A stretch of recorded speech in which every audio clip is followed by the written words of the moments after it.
Yo, what's up guys? Kembali lagi di Nima 7. Kali ini kita akan bahas salah satu anime yang cukup unik. Apalagi buat kalian yang suka banget sama adegan fighting yang keren abis. Yap, kita bakal ngobrolin anime The God of High School. Anime yang diadaptasi dari webtoon populer ini memang punya daya tarik tersendiri. Tapi apakah kualitasnya sekeren animasinya? Yuk, kita bedah satu persatu. Oke, kita mulai dari kualitas visual. Jujur, pas pertama kali nonton, mata gue langsung dimanjain. Studio Mappa emang jago banget soal animasi. Apalagi pas adegan berantemnya. Gerakannya halus, detailnya oke banget, dan pemilihan warnanya juga keren. Setiap pukulan, setiap jurus, itu benar-benar kerasa impactnya. Meskipun di beberapa adegan yang gak terlalu ramai, detailnya bisa sedikit berkurang. Secara keseluruhan, visual anime ini memang patut diacungi jempol, terutama bagi penggemar aksi. Nah, sekarang kita masuk ke bagian yang agak tricky nih, yaitu tema dan plot cerita. Di sini nih, pendapat orang-orang tuh benar-benar campur aduk. Ada yang teriak-teriak saking kerennya animasinya, adegan berantemnya bikin lagi, dan musiknya juga pas banget. Tapi nggak sedikit juga yang bilang kalau ceritanya ini kayak dikejar deadline. Fokusnya jadi nggak jelas. Terus karakter-karakternya juga kurang bikin kita sebagai penonton itu peduli. Kesannya anime ini lebih menjual aksi yang spektakuler daripada membangun narasi yang kuat dan mendalam. Kalau kita lihat lebih dalam soal plot cerita, banyak yang menyayangkan bagaimana adaptasi anime ini terasa terburu-buru.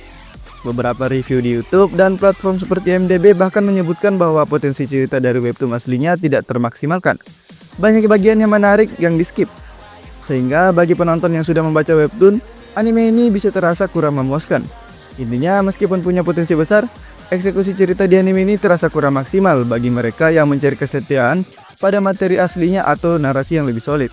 Sekarang kita akan bahas soal perkembangan karakternya. Di bagian ini menurut gue The God of High School cukup berhasil. Kita lihat aja si Jin Mori. Awalnya dia cuma anak SMA yang semangat dan jago berantem. Tapi seiring berjalannya cerita, dia mulai sadar sama kekuatan aslinya dan belajar buat ngendaliin diri. Proses dia jadi lebih dewasa dan bijak setelah berhadapan sama dewa-dewa itu. Cukup menarik buat diikuti.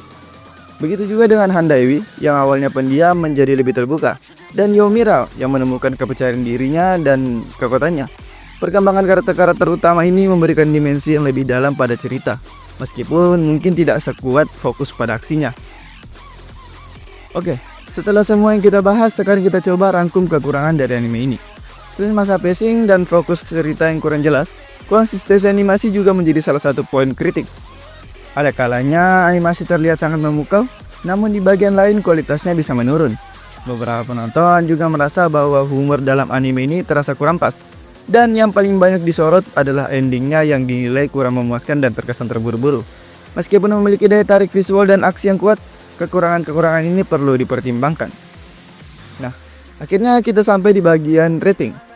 Gue lihat di My Anime List, rating anime ini sekitar 7,07. Dan jujur, setelah nonton sendiri, gue setuju kalau anime ini memang punya daya tarik, terutama di bagian aksinya. Tapi dengan segala kekurangan yang tadi kita bahas, menurut gue rating yang lebih pas buat anime ini adalah 6/10. Atau kalau dinilai dari huruf, mungkin sekitar C atau disimpulkan kurang bagus. Jadi, kesimpulannya, The God of High School ini adalah anime yang sangat direkomendasikan bagi kalian yang mengutamakan aksi dan visual yang memukau. Namun, bagi mereka yang mencari cerita yang mendalam dan pengembangan karakter yang kuat, mungkin perlu menyesuaikan ekspektasinya.